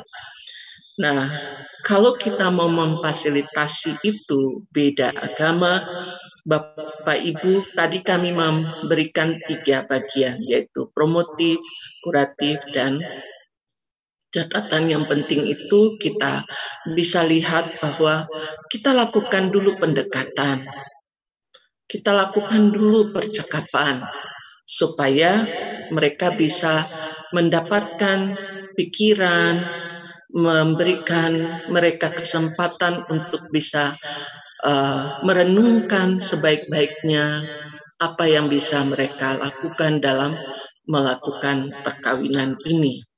Dan baik preventif, kuratif, promotif itu menjadi bagian proses kita mendampingi anak-anak kita, kaum muda kita, untuk mendapatkan ini loh perkawinan Kristen yang dimaksudkan. Dan kalau dibuka ruang itu, kalau tadi usulan dari Pak Richard bahwa Germasa membuat krisis center, ya silahkan saja. Mari kita buka ruang itu dalam diskusi, supaya kita tampilkan ini akta gereja kita bicara seperti ini. Tekniknya dapat diatur di jemaat masing-masing. Dan sampai sejauh mana perkawinan itu bisa dilihat sebagai satu kesatuan memuliakan Tuhan dari janji perkawinan mereka. Kemudian Ibu Maria soal LGBT. LGBT tadi kita bilang soal manusia ya, manusia yang ada dengan bukan saja perbedaan, kita bilang apa ya, bukan aksi seksnya yang kita mau tonjolkan, tapi mari kita lihat mereka adalah manusia. Saya hanya mau membawa kita kembali ke sebelumnya, kita sudah punya lesbian dan homo, dan kemudian berkembang seperti ini. Tentunya Ibu sejauh mana lihat rentan ini, asal dia tidak menerapkan aksi seksnya.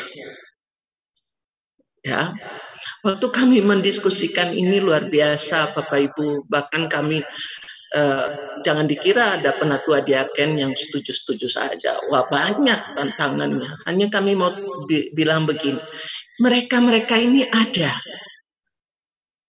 Jangan sampai mereka ada lalu kita biarkan mereka begitu saja, lalu mereka dengan dunia mereka sendiri, lalu mereka bertindak dengan kondisi mereka. Lalu kita terus-terus menuding mereka. Coba kita rangkul mereka, coba kita ajak mereka, coba kita lihat potensi apa yang mereka.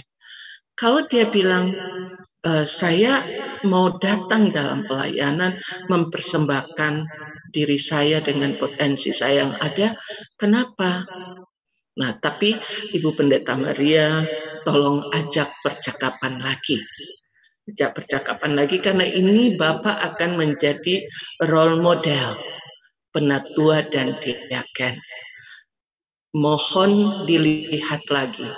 Nah, tadi yang ada dibilang kuratifnya, diajak supaya dia bisa bukan kembali ke yang normal ya, tapi dia bisa memposisikan diri. Oke, saya tidak dalam perilaku yang demikian. Saya bukan orang yang melayani lalu lihat-lihat orang lalu saya mau pacaran dengan dia, tidak.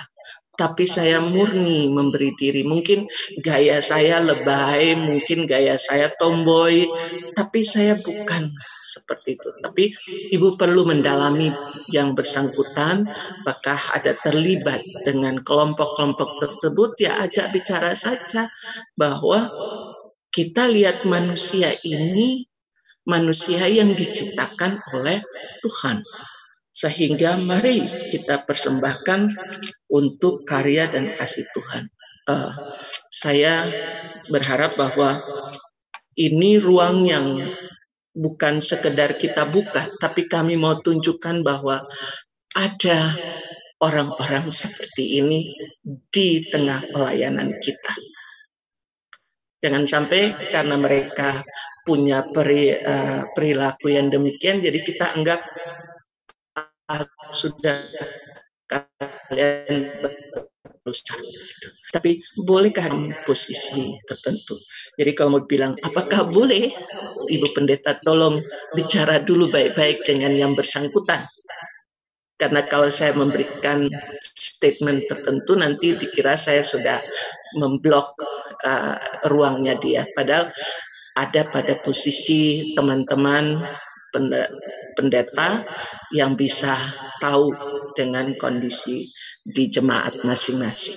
Itu Bapak Ibu, Pak Stephen, saya boleh merangkul dari termasuk pertanyaan yang disampaikan. Tadi ada yang minta untuk di slideshow apa ya? Ada tadi di atas ya. Untuk tayangan udang, ya human trafficking. Karena tadi cuma sebentar. Untuk ya Pak? Ya untuk yang preventif, kuratif dan promotifnya tadi cuma sebentar, jadi belum sempat saya foto sudah. Oh itu ya. Nanti saya kasih ke Pak Stephen ya. Oke, nggak masalah kalau gitu. Terima kasih. Ya, terima kasih Pak Prince. Ya, terima kasih tanggapannya dari narasumber. Baik Bapak Ibu, ini masih ada kesempatan waktu kita kira-kira 18 menit lagi. Silakan kepada Iki Tera Sapta. Silakan kepada Iki Tera Sapta. Mas Stephen, boleh saya lagi masih sedikit Pak? Lanjut ya, nanti ya Pak. Coba pada Iki. Ya, terima kasih moderator dan juga Pendeta Eli Debel. Saya kurang mengetahui apakah akta gereja itu cuma sebatas yang sudah ditampilkan tadi, yang sudah dipaparkan. Yang ingin saya tanyakan adalah yang juga terjadi di jemaat, ya. Misalnya pertukaran kelamin, atau bayi tabung, pencangkokan anggota tubuh, ya, jantung maupun ginjal. Apakah ini semua ada di gereja? Di GPIB, kalau ada bisa diberikan penjelasan sedikit sikap dan pandangan GPIB. Terima kasih, itu aja. Ya, baik, terima kasih Bapak Iki. Selanjutnya silakan Bapak Pendeta Amur.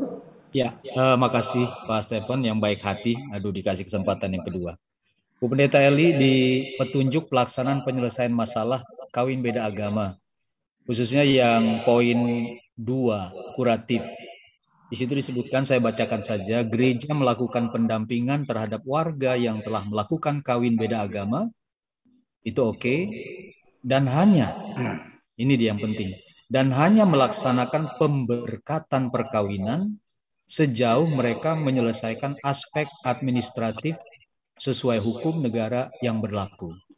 Nah, seandainya bahwa secara hukum mereka beda agama itu diterima, lalu teknis pemberkatan perkawinannya itu bagaimana? Artinya bahwa ternyata dua orang yang berbeda ini secara hukum, ini kan sejauh mereka menyelesaikan aspek administratif sesuai hukum negara yang berlaku. Lalu ya contoh aja di masa lalu kan ada yang melalui catatan sipil, oke, ya bisa beda agama gitu ya. Nah, ini kan kita menuliskan secara kuratif bahwa dapat hanya melaksanakan pemberkatan perkawinan sejauh penyelesaian hukum itu secara administratif sesuai dengan hukum negara yang berlaku. Jadi teknis pelaksanaannya gimana? Di gereja kah atau tetap dilakukan? Ini kan kita tulis soalnya. Ini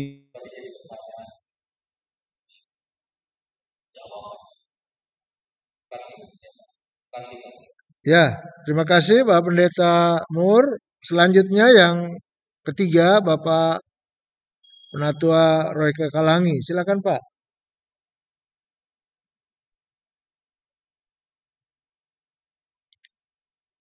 Bapak Royke. Oh ya, terima kasih Stefan, terima kasih Pak Pendeta. Saya bertanya masalah aset atau Recording in progress. Pengelolaannya. Di dalam penjelasan dikatakan bahwa harta itu dikumpulkan dan dikelola oleh majelis jemaat. Dalam hal ini PHMJ. Dan selanjutnya untuk fenomena yang ada, masih ada aset tidak bergerak yang dikuasai secara pribadi atau kelompok tertentu. Menjadi pertanyaan saya, aset yang tidak bergerak yang telah dikuasai oleh pihak tertentu, tapi dalam hal ini masih dalam perkara hukum, seperti contoh yang ada di Peniel saat ini. Kami bertanya kepada Ibu Pendeta Delipitoy, bagaimana tanggapan atau tindakan dari Ibu untuk masalah tersebut. Karena tahun kemarin kami di Peniel mendapatkan surat panggilan di pengadilan bahwa kami sebagai bukan pengguna tapi tempat di mana gereja kami berada digugat oleh pihak tertentu. Dan pertanyaan kami itu, bagaimana tanggapan Ibu untuk masalah harta tidak bergerak tersebut, tetapi tidak dikuasai oleh Peniel sendiri maupun oleh sinode. Terima kasih, Bu. Baik, terima kasih Pak Roy. Ini ada sesi tambahan ini ya. Terima kasih. Ya, silakan Ibu Pendeta. Baik, terima kasih Pak Royke, Pak Iki, Pak siapa tadi? Pendeta Mur.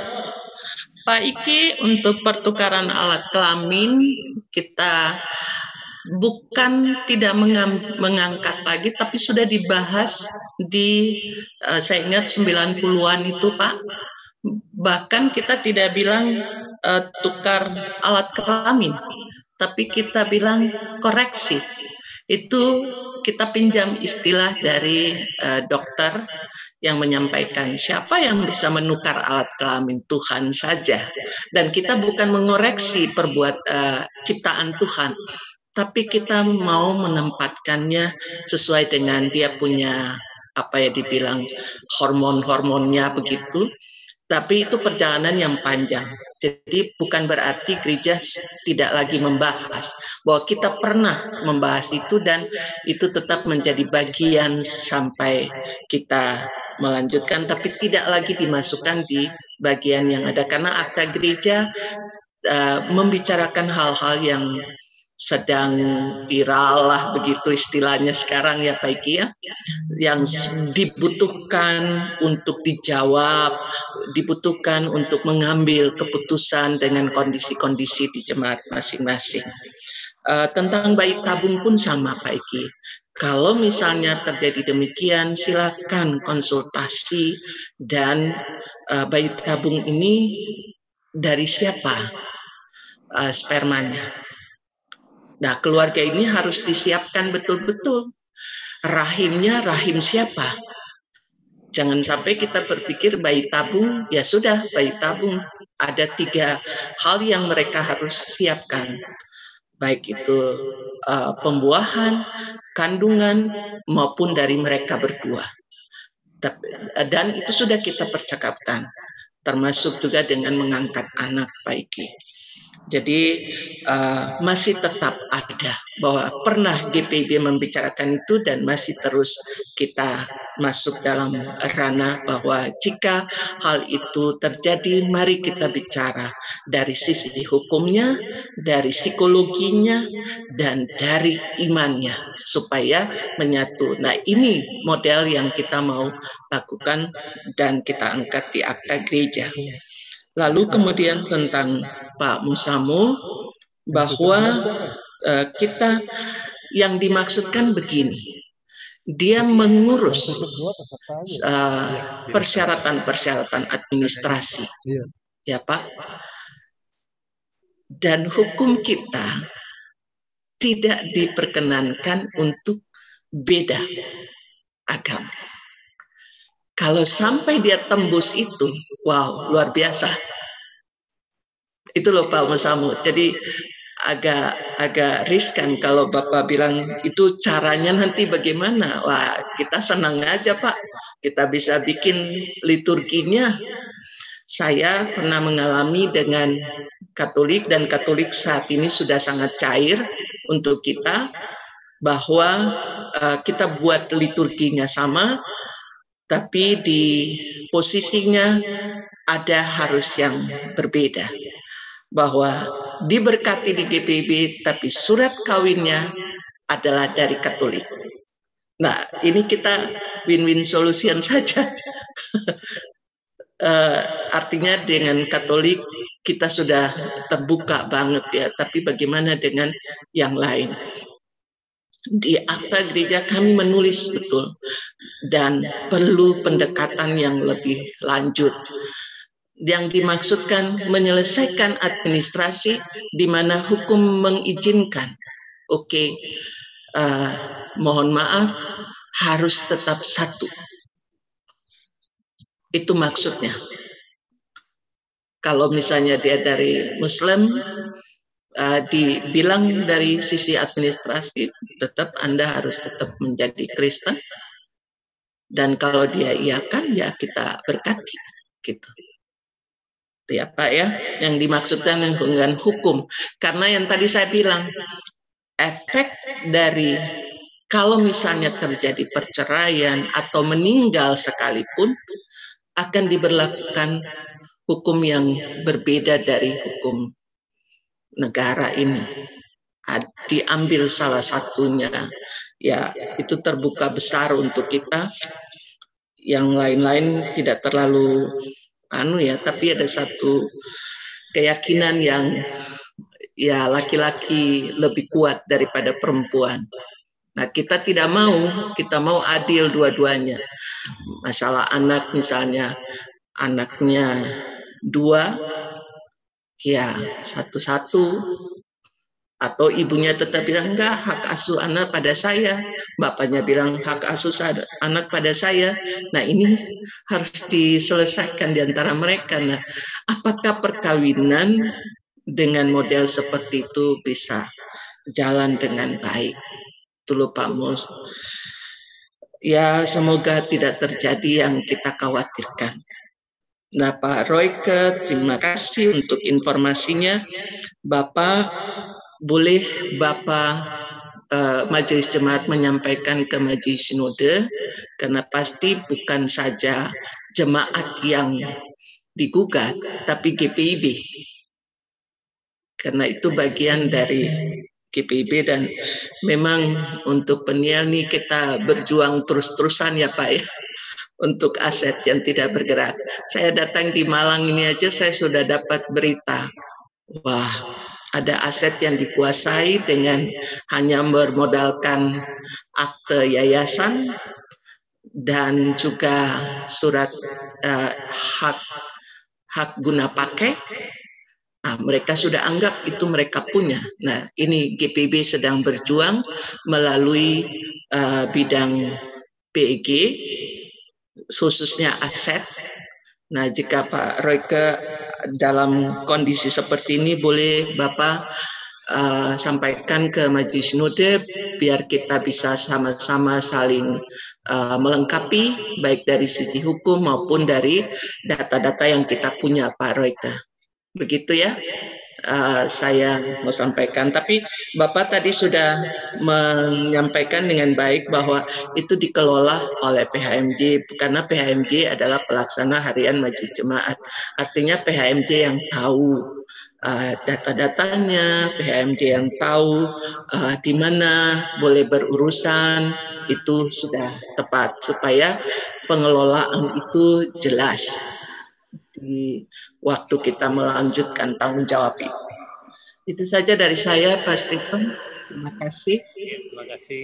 Ya, terima kasih kepada Ibu Pendeta Eli untuk tanggapannya, penjelasannya kepada semua yang bertanya.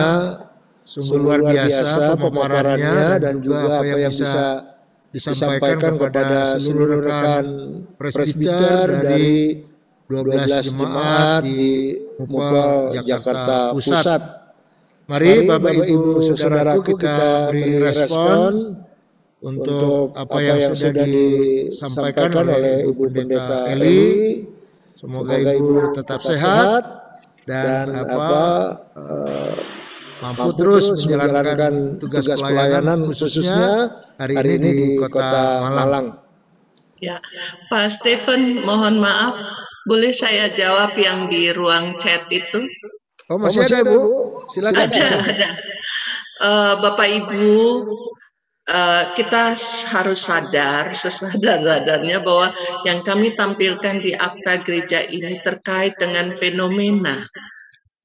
Bukan sekedar kotak Pandora, bukan sekedar kita mau mencari-cari ini, tapi kita mau katakan begini, bahwa di tengah-tengah kehidupan kita kita ketemu hal-hal demikian.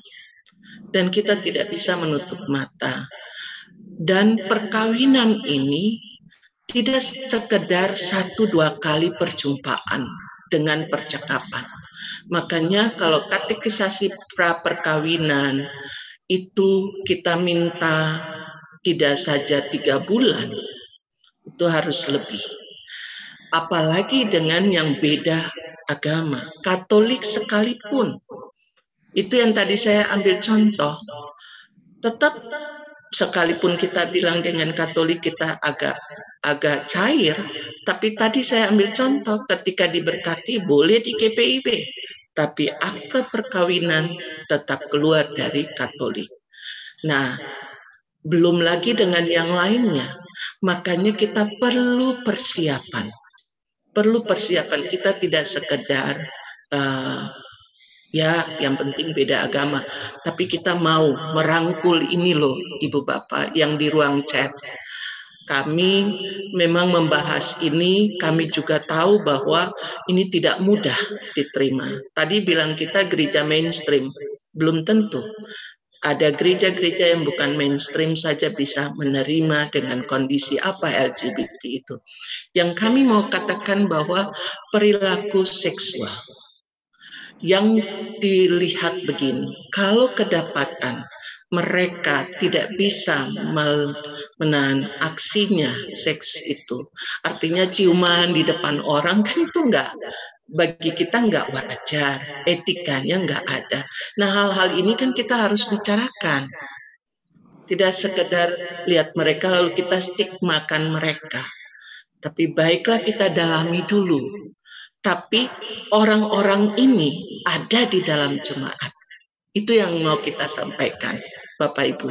Jangan sampai ketika kita lihat mereka, lalu kita anggap, mereka berdosa. Padahal mereka juga ada maju di bidang-bidang tertentu. Itu sih Pak Stephen, mohon maaf. Terima kasih Bapak Ibu, mohon maaf kalau ada hal-hal yang tidak sesuai dengan pemaparan ini. Mohon maaf juga dengan kondisi internet. Saya tadi pindah saya punya gadget sendiri, ternyata lebih baik ya Pak Stephen ya. Daripada pakai hotel punya. Terima kasih, Tuhan memberkati. Salam sehat selalu. Terima kasih. Terima kasih. Mari kita beri aplaus kepada Ibu Pendeta Eli. Terima kasih Ibu Pendeta Eli. Sama-sama Pak Modi.